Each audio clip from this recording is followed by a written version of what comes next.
Today's episode is sponsored by 460 Nature Reserve, a brand with a purpose. If clothes were fruit, 460 would be in the organic section. It's nutrition, not just food.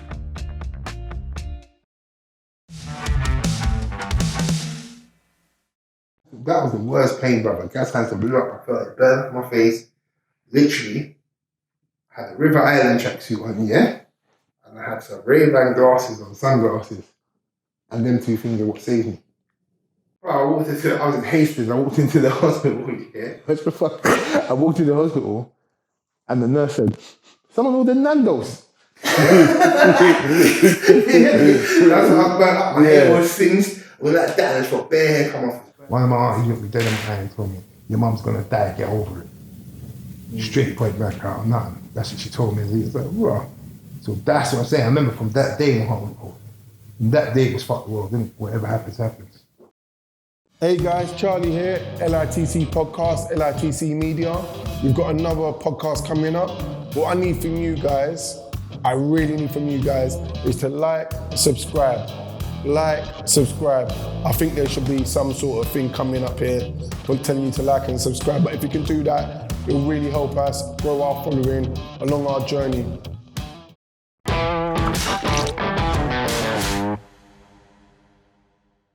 Here we are, LITC Podcast. We're here with Big.J, Bro. Big Dog. What's happening? I'm good, man. How You good? doing? Yeah, not bad, brother, not bad. We're in a new surrounding, new settings. Yeah, she's pretty, man. Yeah, we're trying to build up. We got art. Yeah, but I don't know if you've seen our podcast, if you've seen them, but the way we like to start is by looking at a piece of art. To be fair, I think we're going to have to get a new bit of art. Yeah, I got a bit scared just then, you know. I just looked, when I looked at it, and this is what we want to know. It looks a bit dark, bro. Alright, go on, that's it. First I thought it looked Nando-ish. Yeah. That little chicken, what they take from your table, you know, they act like they care. They gotta take that chicken, you know, that one. But then, bro, all that there, these little symbols, looks kind of dark to me. Maybe I've just got a messed up mind. No, expand on that a little bit. Something looks dark and devilish to me. So dark and devilish. It looks like a ritual. It looks... No, you're not the first person to say that ritual, yeah. Well, what is it meant to be, you know? Bro, like art's subjective, and then like we're asking different people different things. Do you know what I mean? I asked one guy, and then he was like, I said that it seems dark to me. Yeah. And he goes, well, I'm from Africa. So maybe what's dark to you guys. That could be, yeah. I'm just thinking me. that as well. Is it tribal? So it might make it a bit different. But even that, look, if you want to get deep on it, yeah, there's the vision sign with reverse. So does that mean unity? Is it like reversing division? I must get a click for that. That's deep. Yeah. But I don't know, man. I don't know. So that looks like an extended life, and I don't know, it could be anything, man. Yeah.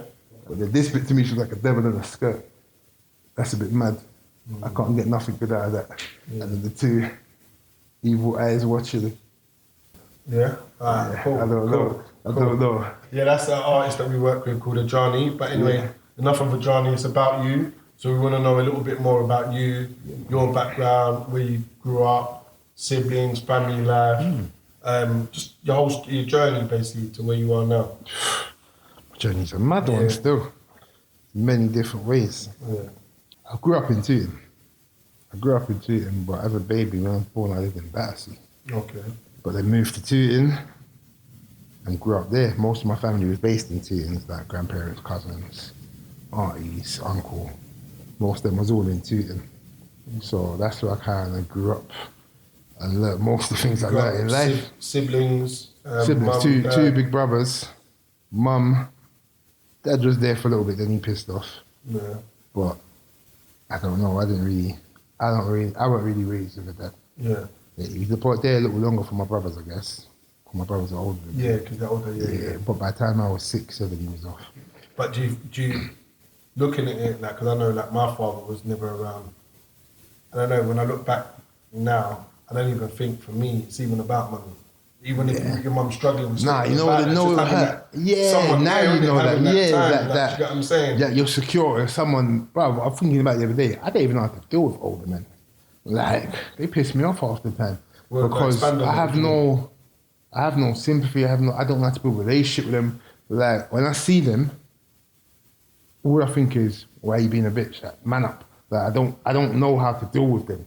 It's Okay. mad. I actually don't know how to. Like, everyone goes through stuff, but I've never seen an older man around me like as a father figure like that directly on. So it's crazy to kind of explain, but it's like even when they try to show that love certain times, I'm like, ease off, man. I don't know. This love feels fake. The only relationship I had with an elder like that as a father figure wasn't real. So I don't really know how to show that emotion back to elder men. Like, I'll give the world to a woman, and like the female understand that because I have my mum, so I have that sympathy, I have that empathy, I have that love, and I have that understanding. But with males, I would say, you know what? In my life, there's probably about 3-4 males that was like my mum's generation that I knew that would come and check on us and make sure we're cool and take care of us and things like that. But I was fathered by my brothers. You might as well say. What was that like being the youngest? Youngest is cool, man. I ain't even gonna front. Youngest is cool. By the time it gets to you, mum's hand's tired. Like, you know what I mean? You ain't getting as much licks as the older ones got. And most of the things that could be done have been done. I remember one time I was younger, and I robbed the... Well, how young? I must have been about 14, 15 maybe. The mobile phones were popping. Knock your face off sections. All them days when it's first like probably when you could get it and not be traced. When you get the SIM card out quick enough, you're good. But I done that, and one of my brother's brethren still. He's gonna. He saw me do it, but he's gonna boasted to my brother about it. Your little brother's active. I see he's robbed 3 man and he don't know that's the worst thing you could do for me. 'Cause I'm going home and getting punched up now. This ain't badness weren't promoted. You weren't meant to be doing no badness on that point, it's funny because when a lot of people hear about like growing up in the manor or growing up, let's say from deprived backgrounds, I don't know. I look back when I was younger. Let's say olders, right? People that were older than you. They wouldn't be like, go and be bad. It's cool to be bad. Not the real ones. They're not like, it's cool to be bad. Doing that. My ones were, make sure you go to school. Like, what, are you trying to bad? You're not with us. That's the point. When they slap you up. That's what I'm saying. Whereas now it's because now we've got a lot of pussy-os. Now we've got a lot of pussy-os leading the generations, I believe. It's mad. They want them to do their dirt now. Because half of them ain't got the heart to do it themselves. Whether it's they never had the heart in the first place, or whether you just get older. Once you get older, you have different possibilities. You can't do certain things because you've got kids now. You got bills to pay. You know that if you mess up, so your heart ain't the same. You can't jump into any silly battle if you've got any sense. Do you know what I mean? But who cares about this little kid? That's how that man look at it. This little kid wants more. Kid's very impressionable. They're gonna take advantage of it. What do you think about? Because I've seen like a few podcasts and like what some of these ones that are more on about people being on road and growing up a certain way, and they're saying a lot of the terms they're using is grooming. They're saying like these olders right now, that's exactly what they're doing. They're grooming these kids. What do you think about that actual term? I've never really thought of it, but they're saying it's the same tactics. Kind of, but it's a bit hardcore. When I hear grooming, I think sexual and all that. It gets a bit nonsense. But that's what they're saying. They're using the same tactics. It ain't for real. It is, but it ain't. And it depends as well. It depends where you're going for, because boom, certain elders could take a young buck under their wing and have the right intentions. Whether they're doing the right thing, they could have the right intention. There's no right intention in grooming for sexual activities. You can't ever find the right intention in that. Whereas sometimes there's certain youths going through things and this is their only way out in their mind.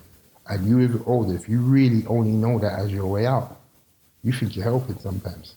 You know what I mean? Like, I can't lie, even at one point, I started doing youth offending work, working with young offenders. I proper got deep into it. You know what I mean? And the first things I used to tell them is, you know what? I can't feel your belly. So when you go home at night and there's nothing in your fridge, my words ain't gonna fill your belly, innit? So I get it to a certain degree. All I can do is guide you and show you other options and hope you listen. But I'm never gonna look down on you if you have to go do certain things to live. Because I get it. But if you're doing it for no reason, you're an idiot. You're an idiot if you're doing it for no reason. Because you see a lot of you coming from happy enough homes. Where things are brought for you, things are given to you. So what are you doing out there? Actually, what you said on the podcast was out there. Probably talking it later, but a lot of them podcasts actually annoy me. I'm seeing too much glorification of real shit. That's what it is. And I think people getting made like they're some celebrity because they done bad things. It's stupid. I think tell your story. Your story's like you, like me. It's part of your journey, but it's... But yeah, when you're trying, muggy, you're still trying to live off of that story, live off of that name. No one cares. Yeah. And you're helping you to that. But no, because that's why I say is because I'll be real to you. If things carried on going how it was when I was 5, 6 years old, I probably never had touch road. Probably never even done no, really and truly. Because I remember the early days in that type where my mum was in uni, working, she's doing what she was doing, you know what I mean? I remember one point we even had Sky for a couple months. Where we were living, you get me, WWF days, when Rockers and Marty Jannetty and all, Warrior and them man there, you get me? You get me? Yeah. All of that, so if we went that way, probably would have been cool. But but flipping, what's it called? Shit changed. And it weren't just Pops leaving, that probably had one bit of it. Yeah, but the other element was mom got ill when I was like year 5 in primary school. And that illness, she couldn't work no more after that. So now it's just her and 3 boys. Someone's got to feed each other. We've got our grand down the road. And if worse come, when electricity ran out, if it's that deep, we can go down there. You get me? If there's no food in the yard, we can go down there. And the maddest thing is, I could probably look back now and clocked when we had to deal with them situations. But as a kid, I would never have noticed. So I would go to Nanny's. Yeah, like, I would never have noticed nothing.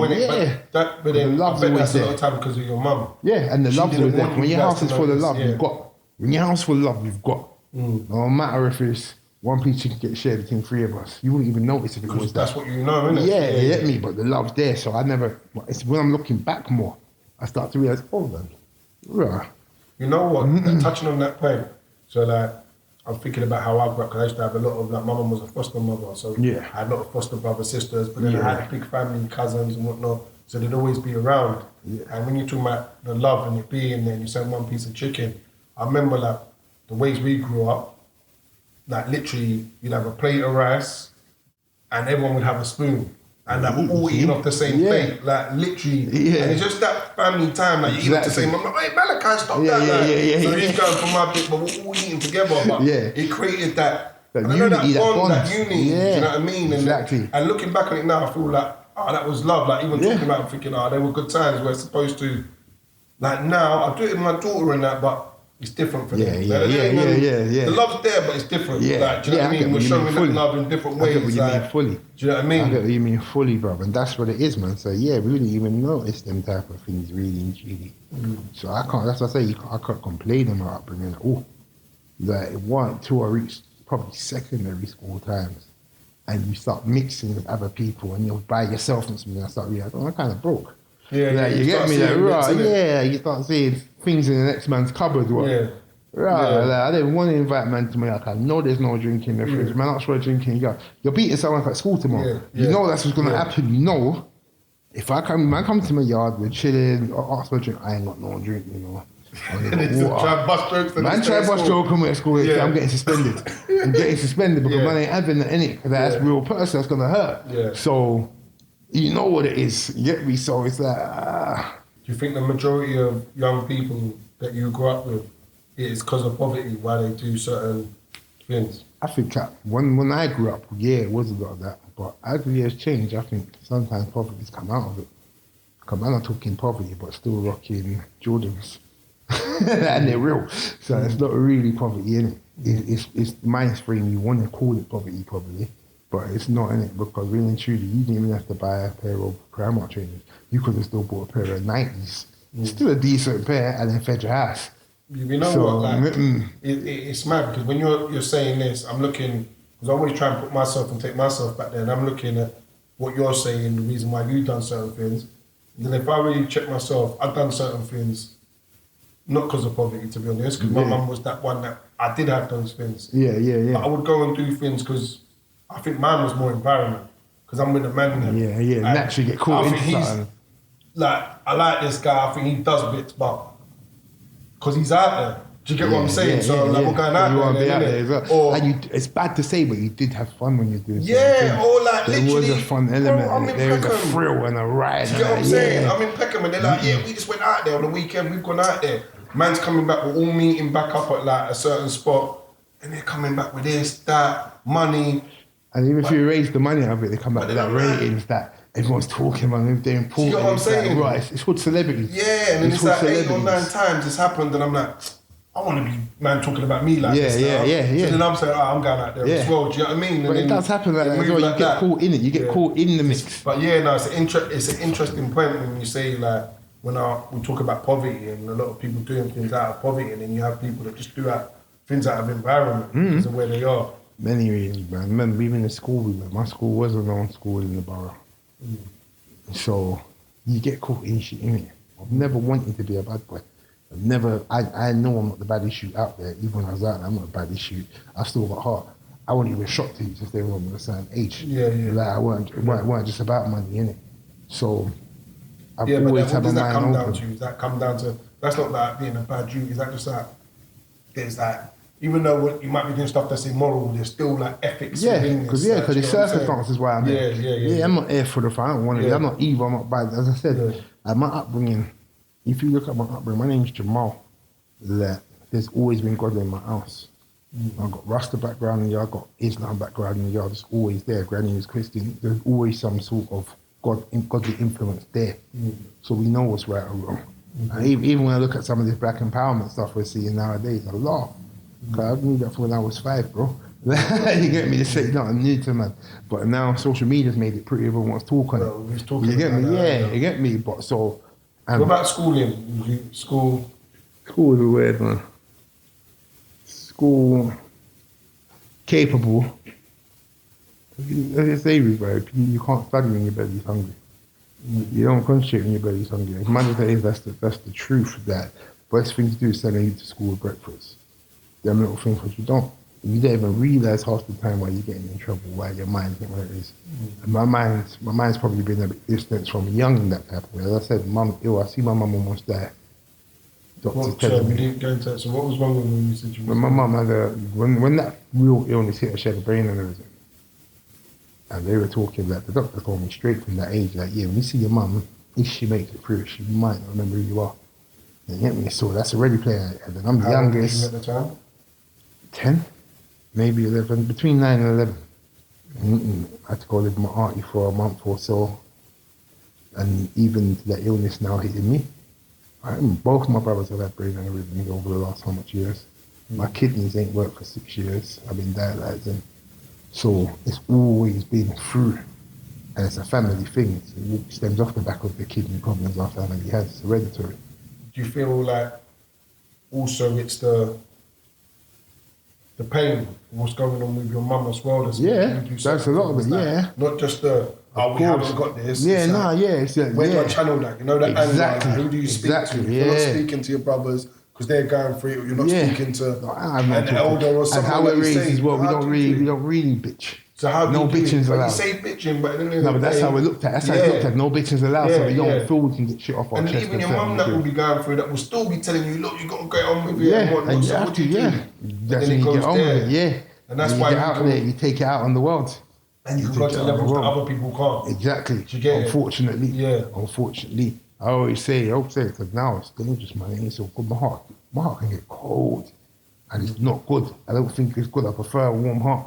But I know when it's time to get cold-hearted, I ain't got to try. Do you think like all now, like at your age now, do you think you've dealt with a lot of that stuff? I can still see repercussions from a lot of that stuff right now. As I said, the cold heart thing. I don't believe no one's meant to last around me. As mad as it is, because from young, it's like I was expecting to get the phone call. You're on your own.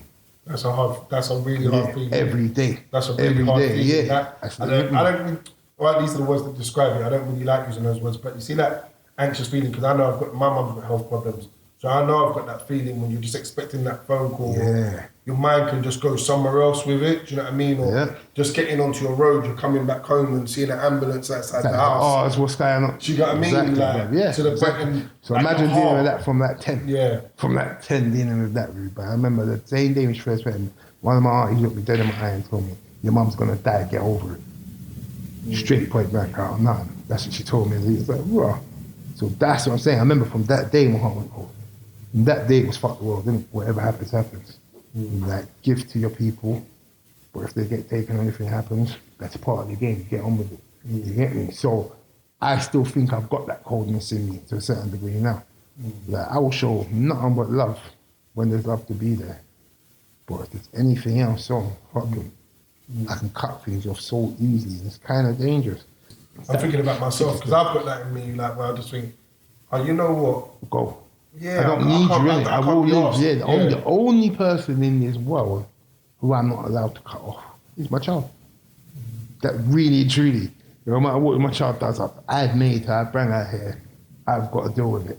You get me? But as I say, I think personally, me, it comes from a coping mechanism, probably. It's probably a coping mechanism, to be real. Yeah, expand on that a bit more, because I feel it's a way to deal with it, because I'm always expecting the worst to happen, so I prepared myself for it. So if the worst that happens is that I lose what I love, if I train myself to be able to, if I can without it, I've coped with it. And that's what it's about, isn't it? Protecting yourself. Yeah. Do you know what I mean? Because I've been hurt. I've been feeling like alone or isolated or feeling hurt. It's a dangerous feeling now. Do you know what I mean? So how do I protect myself? Well, you know what? If I'm the one that makes myself alone, if I'm the one that pushes you away, then that's on me. Yeah, exactly. It's not someone else. Exactly. I'm in control of it. I'm in control. And that's the problem is. I think that's a really powerful word when you look at maybe some of us and the way we grow up and some of the like coping mechanisms. We talk about control. Yeah. And that's what it's about, feeling in control. Yeah. Or taking destiny into your hands, being on the road. Yeah. It's about control. Yeah. Do you know what I mean? I'm controlling this. I'm making this money. Yeah, nothing's leaving me. I'm not sitting in my house struggling. I'm making this happen. Yeah. And that's what happens, man. That's what happens. It's cold, but that's the way you deal with it. So I've had that mentality from a young age because I thought, I know people whose mums have passed, I know people who, and it's mad because some of my closest homies, we all have something like that. One mum passed, another one's parents left him under you, and we've all had that kind of traumatic hit, but from different ways. And sometimes I look at it and say, you know what the maddest thing is? I can't say it because you never know that, get me? But knowing she's going to be there tomorrow is harder than not being there. You know, sometimes if you know you do it, you keep moving, but every time that phone rings, you get me? If my phone rings at a certain time of night, what's wrong? I'm coming now, what's up? Yeah. No, I just want to know, you know, the nearer tomorrow, oh, cool. Like, hit me, it's like that, you're always on edge. Like people say you got to go from 0 to 100. Bro, man's always at 80. You get me? Always at 80, so it's not that. You get me? So it's like, so that, having that in the back of the mind, that's the same about school. You don't concentrate fully, man. I finished secondary school, skin of my teeth, but I finished it. Yeah. I remember come like October, November, they just said, don't come back. Come back for your exams only. Because you're just getting too much problems, you're going to get kicked out. And they knew I could hit the grades. So that's what I learned about the schooling system, especially later on in life. What I learned about the schooling system is it's all money. So what they did to a lot of us, they would keep us for as long as they can get that term pay. Because remember, there's money attached to every name. And then if they see you're going to mess with their results for what they need to look good for, they get you just in time, get you out. But they knew I could hit the results. So they didn't fully kick me out. And I think my head of year, he was also my older brother's head of year before. So he kind of knew my family background. You know, so when my oldest brother was in school, that's when mum was getting ill first. So he saw it, he's seen it all come. My middle brother got kicked out of the same school. So when he saw me come through, but I think the whole year 10 and 11 was a blur. I probably bunked more than I went to lessons. Yeah. Like, what would you be doing like with bunking? But man, I'd be bunking trying to get to school half the time, thinking, nah, I'm doing right this time. Yeah. I used to just go in for one lesson, media, come back to my head of years. And that's when you went to college to do media. And how was college? You know what, college was a bit mad because Hammersmith was the first college I went to, And like Hammersmith, West Shoots were different, innit? West Shoots had money. Yeah, that old money and the house money. Yeah. Bro, every day was like a fashion show, bro. Bro, my bedroom, around my whole wall, I had airhats. I had like 14 airhats around the wall, hanging up like that. Funny. But that better keep up. I had a couple of B-suits as well. Yeah. But bro, after you wear them couple of outfits, you're done with it, bro. And them man's wardrobe's still going. And I'm broke, you hear me? I'm broke. So that was like that. But I got upset because I went there with 3 brethren. Yeah, and all in the same course. But the course got split into 2 classes. Everyone got put in the same class except me. Yeah. So I'm up here by myself. I've got one brethren that lives in West Kent differently, but he's never around. I was like, nah, this is long. So I'm going all the way to Barron's Court every morning by myself. I just start getting pissed off. Yeah. Like, fuck this man. And I just end up cussing my tutor or something to suck his mum and all that. And then I just never went back. So what made you choose media anyway? Like media, man. The world's controlled by media. Media, marketing. About that, well, yeah, it's all marketing and PR in this world. If they want you to do something, want you to believe something, they'll just push it out to you as marketing. The best ever marketing campaign I've ever seen in my life, I believe, was COVID. Yeah. They went hard on that marketing campaign. They went hard on that marketing. The way how they played with the minds. Controversial, yeah, whatever. The way they play with the minds, the way they put things out, the way they dealt with things, the way how even up to now every day they put things on. This much deaths. The way they get you scared to follow them, because all it is when you're marketing the mind, you got to create that emotion to make people go through your stuff. Don't matter what the emotion is. The emotion they decided to use is fear and trust. So they've managed to market things so you start thinking towards that. If you clock something on the news, yeah, I clocked this from a long time around COVID, yeah, because it's another thing, people won't always read for themselves and listen. So when you watch BBC News, at the end of every day throughout COVID, I'm not going to say still do it, but at the end of every day throughout COVID, they gave the tally of the day. And there was an important line. I'm not quoting it fully, I always forget, but I say the important bit. The news reporter will say, the total deaths today for COVID is 109. Now, if you read what it actually says on the screen, it will say the total deaths for the total number of deaths for people who had COVID within 28 days is. So technically, COVID didn't kill you. You could have had COVID 26 days ago and been clear, but got run off by a bus. That was still registered as a COVID death. Yeah. But because that boosted the numbers so high, now really, if they took that off, you might have 5 people, 10 people died from COVID today. But once you can add that, you died COVID related, we're going to add COVID to it because you could have died, you could have had a heart problem for 20 years. Caught COVID beginning of this month, got over COVID and your heart problem finally took you. You're not putting heart problem, you're putting COVID. So the market around that now it goes from 5 to 100 people a day. People are forgetting 100 people a day in a country of how much millions? About 57 million or 58 million. That's that 0.0 something percent. It's not nothing to really be scared of. But we need you scared, so here's the marketing tools we're going to put in place. Whether it's the obvious stuff like getting big celebrities to say, I've got COVID, it's really bad. You believe me because I'm a celebrity. You get me? It's bullshit. But it's all marketing tactics. You see it get done on a small level all the time, but they took it to a next level with that. No matter how much splinter cells, they might have sitting down, putting out these stuff on social media. Because if you get enough people saying one thing, it's true. That like social media is basically the newspaper of the olden days. How newspapers in the olden days were. How a lot of our older generations are. If the news, the TV, if anything system related said something, it was true to them. Don't want to hear nothing. No one can That's whole fake news stuff. Yeah, but now that's transferred from that to social media. Parents' generations, whatever they get on social media, they want to tell you the truth. You know, you can't tell them it's fake.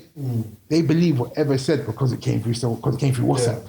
Looking at COVID, all the things that you've just been saying, you could be an animal. What animal would you be and why? What animal would I be? I'll be an elephant. Do my thing and no one bother me, man. Just cruise through, don't bother me. I just cruise and do what I'm doing and get my water and go. Yeah, that's probably what I would be.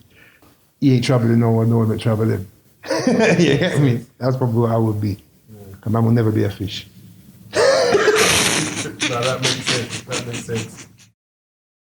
Today's episode is sponsored by 460 Nature Reserve, a brand with a purpose. If clothes were fruit, 460 would be in the organic section. It's nutrition, not just food. But so what, in terms of getting jobs, it was cool to get a job. I could get a job, put me in an interview. Yeah, I put an interview. But you see when I was nervous with the interviews? Nervous every time we buy. I fucked up.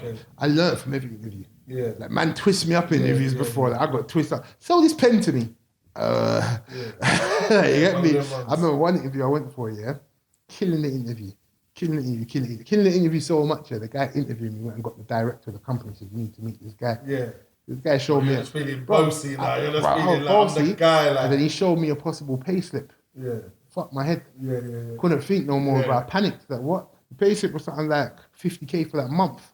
The man made. I don't know. Now I look back at it, probably a general thing, whatever. But I saw that, but I couldn't answer questions correct no more. I said, you're just thinking about the money. Yeah, I'm thinking, what can I? Because I'm in there blagging. Yeah. All half the jobs I've put on my CV ain't real. I just got a brethren who answer the phone. Yeah. You get me? So when they say it's all this and it's like that, I'm like, right, these men are gonna.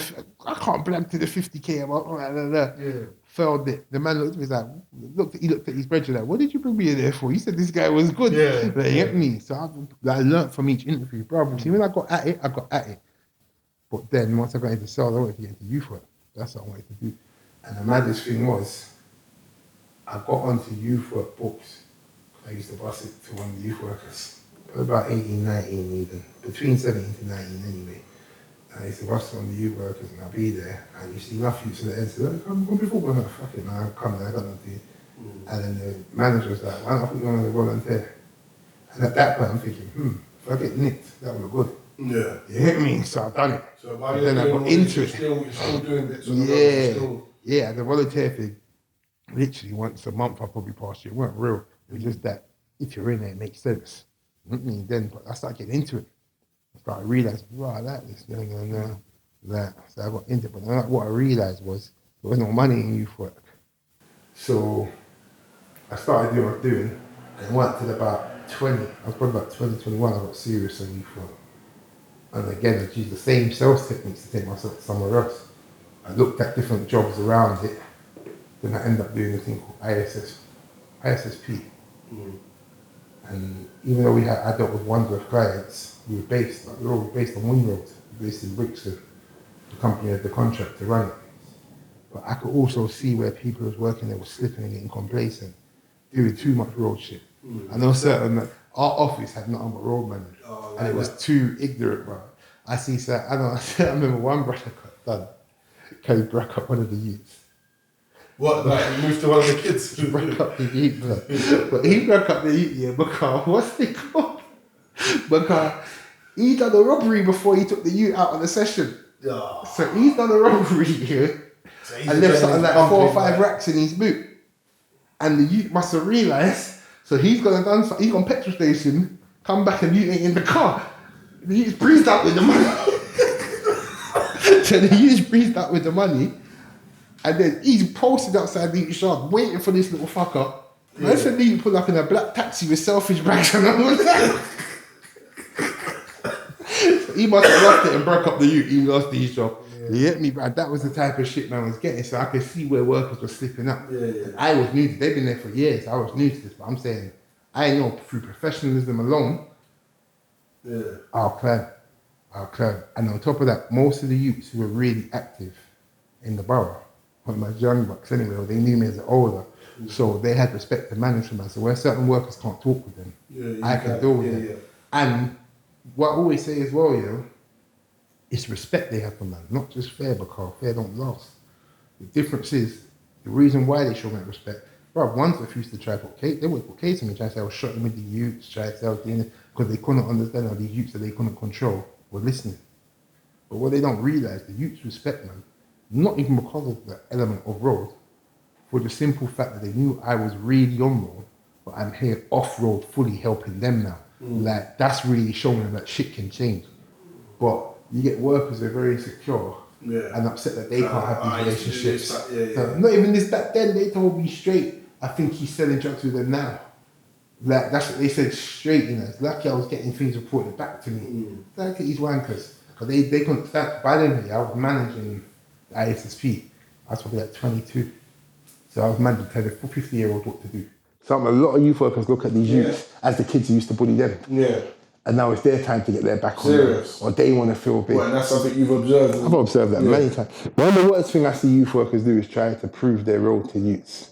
I used to be on road too. I used to do this. Shut up, man. You're here. You're working. Get your money. Get your work and work. Get what you're meant to do. Be a youth worker. Them, As a youth, I've walked in this room to be helped. Yeah. I've attended this session today to be helped. I don't want to hear your fucking bullshit stories. And half the stories are fake anyway. You get me? I'll go ask my uncle who you were. Hey, you selling shop, he's a dickhead. You get me? But these men were going like, that and that. I've seen a lot of men come into this field trying to be that guy. And you see that a lot in youth field, man. Or you see some of the out-of-towners. Hey, there's a lot of money in this youth field in London. You can go there, go get your social degree or whatever, get a good thing. And they come here, they don't give a fuck about the youth, they want the wage. Like I always told my workers plenty of time, I tell people plenty of time, if you don't care about what you're doing here, go sell holidays. Because if you don't turn up for work today, you're not affecting someone's life. Right now, you're dealing with people's lives. So you gotta care. And why do you think, where did that care come from for you? Understanding it, innit? You know what it is. It takes one to know one, innit? Who feels it knows it. And you feel it from the real levels of feeling it. Would you say who feels it knows it? Yeah, who feels it knows it, bruv. So you know what these youths are going through. And you can tell when youths even train to not do it, but they get caught up in it. They don't mean that they want to do it. They don't mean they should be punished horribly. There are some youths who are just fuckers, innit? That's just life, innit? Some people are just that. Yeah. But a lot of these, when you dig into it to see what's happening, and then you go into their backgrounds and you go into their family backgrounds and all that. Like, this is one reason where a lot of us are so harsh on our youths right now. We be harsh on our children from when they're young because if we don't discipline and sort them out from now, it will be the feds disciplining them and the court system disciplining them. And they're not going to have no compassion. They're not going to care you, but it's easier. What they say, it's easier to raise a child correctly than fix a broken adult. Say that again? It's easier to raise a child correctly rather than fix a broken adult. Alright, so have you got, like, because you've dropped a few gems, have you got a favourite quote? Aim for the moon, even if you miss you amongst the stars. That was one of the quotes I always had in my head, like, just go for it, innit? Because most men don't go for things and will sit there watching you. Some will hope you fail, some won't, but whatever happens, they're in the same position. Now, if you went for what you went for, even if you didn't hit your target, even if you didn't hit the goal you wanted, you still hit the stars, bro. You still got something happen. You still made something happen. You're still winning somewhere. And even if it fails, that's what I say in life, if it fails, all that happens is you're going to come back to the same position you was before. And if you didn't do nothing, you would have been in that position anyway. So it's worth a try. You're not going to lose out, innit? So shoot for the moon, man. The other one, I always say it wrong, but I know what I mean. What type of soldier comes back with clean armour? Yeah, a knight in shining armour has never been tested. You have to get dirty. You have to get dirty, man. You have to go through shit in life, one way or another. Talking about going through things in life, what would you say has been your biggest adversity that you've had to go through in life? Right. I've got a new adversity every couple of years. Be my own personal bonus, I would say. I said I've been sick for what? Just over 6 years now. I've been on a dialysis machine 3 times a week for 6 years. I got tubes hanging out of my chest. I live with tubes hanging out of my chest. Probably thought I was wired when I came here. You get me? Yeah. And that's the game. I sat on the machine and watched man opposite me die from the same thing that I go. I could just go one day. That's life. You get me? So if you think anything's owed to you. So what do you do? Like, because I'm trying to get into you. I'm trying to understand. Bro, I get on, I laugh. You know what I do with pain? I laugh. Before I got ill, I never had one hospital trip in my life, like staying overnight thing, nothing like that for myself. Now, I didn't have a scar on my body, or a couple of like, little edict ones, like a little cut on my knuckle or something like that, but no real scars. My whole chest has got different marks in it now. For how they put this in, you cut that open, put that in, take that out. Part of the game, bro. So it's like the best way to deal with pain is laughing. So I see people in the hospital screaming because they got pain. I think, you're an idiot. Conserve your energy. Use the energy to get through this pain. Because all you're doing right now is using up more energy, hurting yourself. And you want the worst thing is? All these kidney failures I've had, I mean, 5 years kidney failure, all this operation. I've been septic twice, hospital, blood poison, whatever, almost dead, they said. I didn't even realise I was almost dying. That's the worst thing. I didn't even know I was in resuscitation until they told me after. Yeah. Like, we're going to take you out of resuscitation. I was like, what? I was in resuscitation. Like, it's a bit much. Like, so that things like that, bruv, I don't let it consume me. That's really important what you just said there, like that, not letting it consume you. Because that's hard. Bruv, how do you master that? You can't master it. Like, certain days you just want to kill everyone. Don't get it twisted. Certain days like fuck everything. But you do have your why me days there. Fuck you know. I'm going through this. And when do I get an ease of pain? I'm in pain every day. They even gave me flipping long-term painkillers the other day. I don't take them, bro. I just ride the pain route, but it makes me feel human, and a lot of them as well. Take that and all of a sudden you got problems with your heart. It's not worth it really, bro. So I take it as I'm human. I'm meant to feel stuff. Like as much as I hate pain, don't get twisted. I hate pain. You're not embracing it. You're not enjoying it. But you know it's your reality. Wait a minute. And the worst thing is, the worst pain I had was this. Flipping gas canister blew up on me. Literally, I had a River Island tracksuit on, yeah? And I had some Ray-Ban glasses on, sunglasses. And them two things are what saved me. But luckily, the suit weren't flammable. So if you see where it stops. I was literally leaning over a cold barbecue. So, and the gas canister was there on the next thing, and it blew up. Boom! Like my missus and my daughter was over there. They said they saw it make me fly back. I got clean hit, rude, right? And again, the same mentality. So I'm getting up. I'm not staying down. Once you stay down, you might not get back up.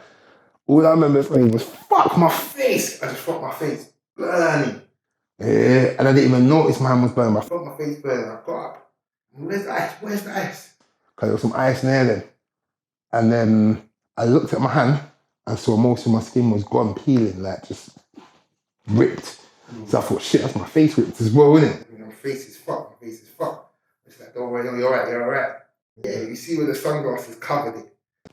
And the doctor said, mate, if you have glasses on, it would have blinded you. It would have burnt your eye out. Everything would have been gone. Like, bro, I was in Hastings. I walked into the hospital. Yeah, what's the fuck? I walked into the hospital and the nurse said, someone ordered Nando's. That's how I burnt up. My hair was singed. When like that, I just got bare hair come off. It was burning. I couldn't see my face. I thought it was gone, but my face went mad. But look, you can't even see it now. God bless me. I'm good, innit? I didn't care. Even at that point, I was like, whatever, man. It's a face, innit? It's like, it's all looks, innit? I got a girl already. I'm alright. You get me? I was like, whatever. Skin that hurt, ripped off. Well, I was under a cold water tap for like 3-4 hours. It just kept, there was a gas burn, so it just kept on going under your skin, burning. I ain't ever felt a pain like that before.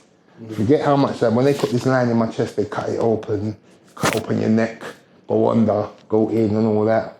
But I feel like it's really important, obviously it's your reality, but what you're saying, do you know what I mean? Because like you say, I know for myself, I could be someone that maybe would say, oh man, I feel down and like you say, I'm sure there's times you do, but I feel it's important that what you're saying, how you get on with it and carry on pushing forward and carry on going through and getting to your destination. I feel that it's really important that people hear that, do you know what I mean? Like, it's inspirational. Because I'm listening to you right now and I'm like, oh, like, do you know what I mean? You see someone, you know, like, you see people and you know, everyone's got shit going on. Everyone's got shit going on. Yeah. That's what it is. People have to stop feeling sorry for themselves. Because I'll be real to you, if it weren't for me dialyzing, I would never have started my latest business.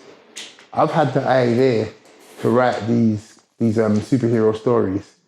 It's probably about 8-10 years. Never got around to it because I do my other businesses. Not until God humbled me and sat me down for 12 hours a week on a machine where I said, you know what? Why am I, bruv? As I said, I was sitting down watching all these shows. Never watched telly like that before. Before, I was doing the Big.J stuff, the sauces. We were selling all over the country, Selfridges, butchers, delis. We're doing that, so we're out there. When I got this, I bought a flipping iPad, sat on the machine. I watched everything until, even now, I'm not even going to be ashamed to say, I'm up to date with Real Housewives of Atlanta, Real Housewives of Potomac.